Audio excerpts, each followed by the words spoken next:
Movies are special. Some you can watch over and over. Some you watch on a holiday, like Christmas Vacation on December, with also A Nightmare Before Christmas, which is both a Christmas movie and a Halloween movie. Don't deny it. You know it's true. Then there's Trick or Treat, a movie I watch every Halloween ever since I was a kid. You say, well, isn't Michael Myers movies for Halloween? How dare you say that? Don't ever say that again. No, Trick or Treat is the movie to watch on Halloween. And I'll tell you why. One, it's set on Halloween. But isn't Michael Myers Halloween set during Halloween? Bro, shut up. But, one, this movie is so special and people still watch this fantastic Halloween themed movie is because this movie really tributes the love of Halloween, the holiday. Yes, Halloween is special to many people every year. It's because for some, this is when someone can be different and people won't judge you. And you get free candy. Hell yeah. And it is time. It is the time when we celebrate the horror of the world. Not the real life problems. Yeah, never mind. But saying that, what makes this movie extra good? It's that it's different stories that all connect at the end. Finally, an anthology movie that actually connects the stories. That's what really ruins most anthology films or shows is that they don't connect at the end. So, what's the fucking point? But Trick or Treat connects all four stories at the end. And all four stories are great, original, and whenever I watch this film every year, I catch something creative and unique every time. Am I being dramatic? Well, yeah, but who cares? It's my video. So also, big warning, this movie timeline is everywhere. What I mean is, the stories are out of order. Do you know what I mean? No? Well, shit. How much do I have to explain? Well, there's a bunch of flashbacks, present times, but they do it very creatively. They have like one earlier text, but mostly they show you characters before whatever happens to them. So you know if it's a flashback with the story and then present with the other story. It's better than just having cuts or even not telling you if it's a flashback like some movies or shows. So the first story I'll talk about starts with a kid pushing down pumpkins. Bruh, why? Why would you do that? Do you know how difficult it is to take the guts out, then carve the pumpkin, but you mess up the carving, so you have to continue the carving, even if it's messed up. Jokes aside, this one scene perfectly shows how some people think of Halloween. Some don't care about the spirit of Halloween. There's a bunch of candy at this bowl at this one house, and instead of just grabbing some candy, this kid takes the whole bowl of candy and starts putting it in the white bag he has. My dude is gonna die of diabetes before he's 20. But he gets caught by the neighbor, and the neighbor is acting strange. He's not angry. He's pretty calm about the situation, and the neighbor convinces the kid to have a nice chat with him and encourages the kid to eat the candy. So dumb fat kid is like, all right. But as they're talking about stuff, the kid starts to act strange and just pukes up the candy he was eating. And again, the neighbor isn't freaking out. He actually laughs at the kid. It's because the neighbor put poison in the candy, and the kid dies from eating the poison candy. So the neighbor grabs the dead kid and pulls him into the house, but the night is not on his side because as he finally pulled the kid into the house, there's a knock on the door, and he first ignores the knock, and it's trick-or-treaters, and they call the neighbor out saying they know someone is there. Rude. But the neighbor gets sick of it and finally opens the door and gives the trick-or-treaters candy and closes the door on them. Then he pulls off a large tarp that's on the ground in his backyard, and there's already a big hole, and he throws the dead kid into the hole. Again, with the night not being on his side, Karma is just making fun of him at this point. The other neighbor's dog starts barking at Steven, the neighbor that poisoned the candy. So you find out this isn't even the first time Steven has killed, because Steven, the crazy guy he is, uses his shovel to chop off a finger and throw it at the dog so the dog would be distracted. So then again, karma is just playing with Steven now. One of the dead bodies isn't actually dead and wakes up and screams. And the old man neighbor hears the scream and questions Steven. And Steven explains that it's just something else. And he keeps hitting the victim with the shovel to shut it up. And the lies he told the old man neighbor works. And the old man goes back into his house. And then, again, karma being like, you're my bitch. Steven's son appears and he wants to carve pumpkins with Steven. And Steven is already annoyed at this point, so he hits the victim with a shovel, then he covers the hole with dirt. And he goes back into the house and he agrees to carve pumpkins with his son. So he grabs a large knife and they go to the basement for some reason. And you're thinking, uh-oh, he's gonna kill his own son. No, that's messed up for real. Well, not exactly, because his son is a psycho, just like his father, because it's revealed when Steven stabbed down, you thought he killed his son. No, he stabbed the decapitated head of the fat kid, and it's implied they're gonna carve the face. What the hell? So the meaning of this story was, be careful who you trust, because even your neighbor, who you thought was just normal, could be a monster behind closed doors. And also, this was inspired by an urban myth of the razor and the candy, but also inspired by the darkest killing I think I've ever heard. And his nickname was the Candyman because in the 70s, this father who had a family poisoned a piece of candy and gave it to his own son, where his son died, and he killed his own son to get a bunch of money from the government. Pure disgusting and very dark. So the next story is that there's 4 female college friends dressing in their explicit Halloween costumes at the dressing room. And they're laughing and talking. Then a creepy peeping Tom kid looks through the cracks of the dressing room door and creepily watches them. Then the kid's mom catches him watching the college girls, pulls him away, and then Karen lectures the college girls. Bitch, why don't you lecture your peeping Tom son to stop being a creep? But fun fact is that the peeping Tom kid is the same kid that also plays Sam, the main villain of this movie.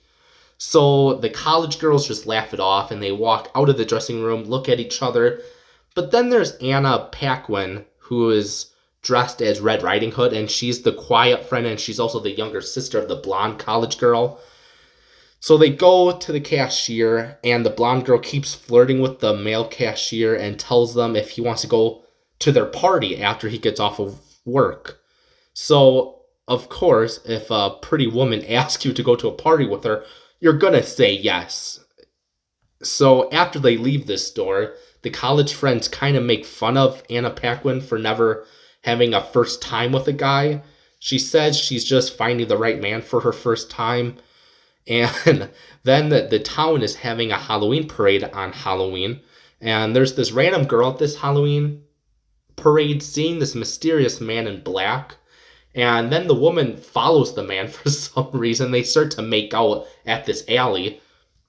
And excuse my language, he goes down on her. He looks at her arm. Then she looks at her arm and notices she's bleeding. Then the man bites her neck. What? It's a vampire? So she somehow escapes and runs out of the alley and screams for help. But no one helps her. And it's because it's Halloween. So they think the blood on her is a part of her costume. Then the vampire goes up to her and kills her. So then the college friends drop Anna Paquin off at this Halloween parade to find a man to bring to the party. And who sees her? Oh no, the vampire, and he follows her. And Anna Paquin is walking in the woods and goes to the party that she's walking in the woods, going to the party that's in the woods. Why? I don't know. Don't ask questions. But the vampire then attacks Anna Paquin. Oh no, it's over for her. So back at the party, there's a scream and a body falls down to the ground. And the college girls are confused and they walk up to the body and it's revealed it's the vampire. But no, it's not a real vampire because it's fake. It's fake teeth. It's fake vampire teeth he was wearing. And what? It was Steven the whole time from the beginning? Steven, what is up, my dude? And he looks really scared, and Anna Paquin walks to the party, and Steven is scared and asks for help. But then this movie gets pretty strange because the college girls start turning into werewolves.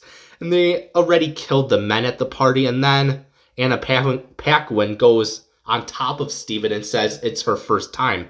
That's what they meant the whole time. It's her first time eating somebody. So she kills Steven by eating him, and the whole time Sam is watching the chaos. So this story was truly about how you truly can't trust anybody. Even the most pretty people who you wouldn't think are dangerous can truly be as dangerous, that you know what I mean. And also how men are very gullible for beautiful women. Even if you don't trust them, you will believe every word they say because how pretty that woman is. So the next story is about these trick-or-treaters who go on a normal trick-or-treating, but for some reason the girl commands that one of the friends get 8 jack-o'-lantern pumpkins. Why? Well, we don't know right now. Then they go to this one house and ask this girl who's in a witch costume if she wants to hang out with them because she has all these jack-o'-lantern pumpkins. That's why they want to hang out with her. And this girl is clearly socially awkward, so she agrees to hang out with them, and they get to this abandoned area with a cliff. And then the girl tells a story of one day, decades ago, at this town, there was a bus that picked up mentally disabled kids to drive them to school. But this day was different. The mentally disabled kids' parents are so evil and disgusting that they get sick of taking care of them and pays the bus driver to make the mental disabled kids disappear forever. Yeah, the worst of the year parents want the bus driver to kill the kids. Now, that's the definition of messed up. So on that day, decades ago, on that Halloween, the disabled kids get on the bus, and they're all dressed up probably for a Halloween event at their school. So the bus driver drives further away from the town, and one of the kids notice, but he can't say anything because of his disability. So he just sits there knowing something is going to happen. And yeah, the bus driver drives to this place with the cliff at the end. And then the bus stops. The bus driver gets up from his seat, walks in the alley of the seats, and makes sure the chains around the kids are locked. Then the one disabled kid who knew something was up escapes from the chains, and he gets up from his seat and runs to the driver's side and turns the keys and starts the bus engine. The bus starts to move, and the bus driver notices and starts to walk up to the driver's side, but it's too late. They drive off the cliff. The bus collides with the lake under the cliff, and the bus sinks. Guess what? The worst bus driver escapes, the only survivor. Back to the present, the girl tells the story, so they go down the cliff, and that's when hell breaks loose. The socially awkward girl and the kid dressed up as a pirate go last down to the cliff, and now they hear screams, so they book it. Smart.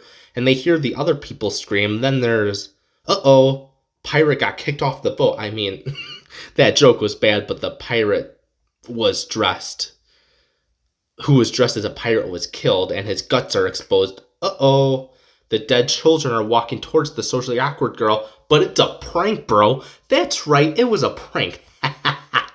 But it really was. Yes, the friends who invited the socially awkward girl did a prank on her, but as the friends pick up the jack-o'-lantern pumpkins, they start to hear stuff. But as they pick up the pumpkins, yeah, it's the disabled kids. They start to chase after the friends.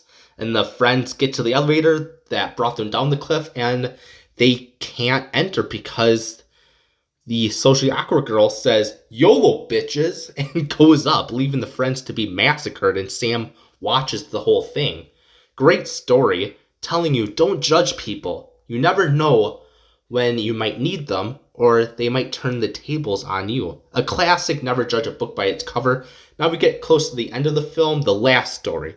So it starts with trick-or-treaters going to this house, and when they knock on the door, no, it's not a person that opens it. It's a large beast, and it goes after them. Well, no, not really. It was just a dog wearing a costume. Then the old man neighbor from earlier, it's a flashback, takes their candy that they dropped and goes back to his house. He turns on the TV and just eats the stolen candy. That's cool.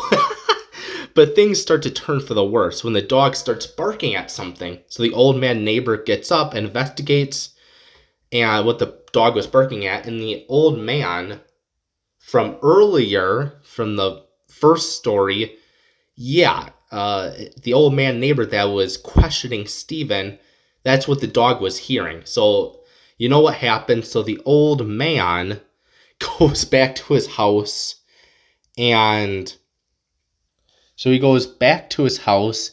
You know that he sees the dog barks and runs up the stairs. So he then sees Sam runs across to the other side from the staircase, and that's when the old man thinks like an American and is like, yup, grab the shotgun. So he grabs the shotgun, goes up the stairs to see what was that. So then he gets to his bedroom because he sees something moving under the blanket. So he points the gun at the bed and he pulls the blanket away and, it was just a Halloween toy. Nice. Nothing serious. Holy shit, that was gruesome. Cutting the heels, well, that has to hurt. So then Sam has a candy bar, but no, this isn't just no ordinary candy bar. It's a James Bond weapon because it's a knife and a chocolate bar.